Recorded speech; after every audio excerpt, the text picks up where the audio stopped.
Assalamualaikum warahmatullahi wabarakatuh.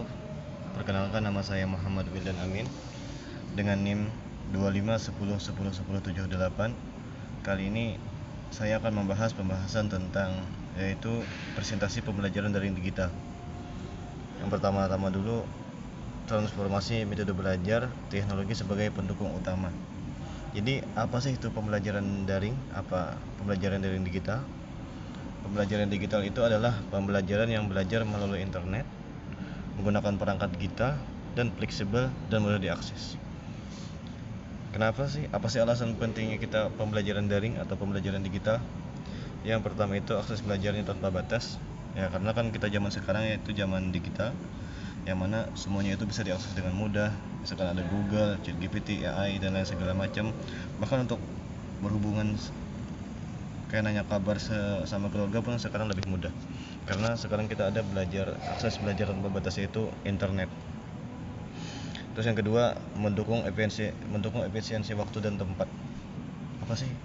Jadi waktunya itu lebih mudah, waktunya lebih, dan tempatnya juga lebih enak karena semuanya sudah terakses dengan mudah. Jadi itu mengapa alasan pentingnya pembelajaran daring, salah satunya. Ini dalam daring itu teknologi apa sih yang digunakan? Yaitu pertama laptop atau smartphone, dan yang ketiga dari platform LMS, Google Classroom atau Moodle. Itu hanya dari salah satunya, bukan untuk semuanya. Mungkin banyak lagi yang lain teknologi yang digunakan, tapi yang saya bahas di sini hanya inti-intinya aja. Terus apa sih keuntungan dari pembelajaran digital atau daring? Itu yang pertama itu fleksibel, kedua materi dapat diakses kapan saja, dan yang ketiga mendukung pembelajaran mandiri. Jadi fleksibel itu lebih mudah gitu ya, lebih mudah diakses karena kan kita sudah zamannya digital. Terus yang kedua, materi dapat diakses kapan saja.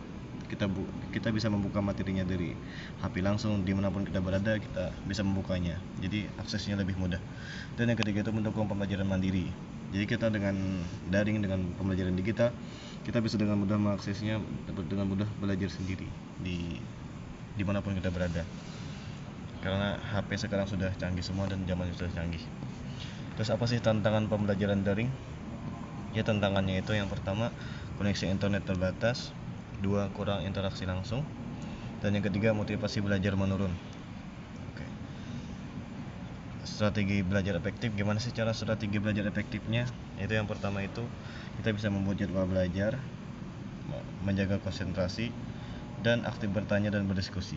Jadi kita bisa membuat jadwal belajar yang mana kita bisa menyusun jadwal harian kita dengan jadwal belajar kita, jadi semua harian kita itu menjadi lebih produktif. Dan juga kita punya duanya, itu menjaga konsentrasi, jadi kita lebih tahu apa yang mau kita kerjakan karena ada jadwal belajarnya. Dan yang ketiga, aktif bertanya dan berdiskusi. Apa sih peran guru dalam daring? Itu yang pertama mendesain pembelajaran menarik, kedua menggunakan media interaktif, ketiga memberikan umpan balik tepat waktu. Tiga, peran siswa. Apa sih peran siswa dalam pembelajaran digital? Yang pertama itu disiplin dan mandiri, kedua mengelola waktu, dan yang ketiga partisipasi aktif dalam kelas daring. Oke. Terakhir itu daring yang berkualitas. Yang pertama itu teknologi sebagai alat bantu, kolaborasi guru dan siswa, dan tiga, adaptasi untuk masa depan. Terakhir, terima kasih. Assalamualaikum warahmatullahi wabarakatuh. Dari saya Muhammad dan Amin dengan NIM 2510101078, Prodi Manajemen Bisnis Syariah. Izin pamit undur diri. Wassalamualaikum warahmatullahi wabarakatuh.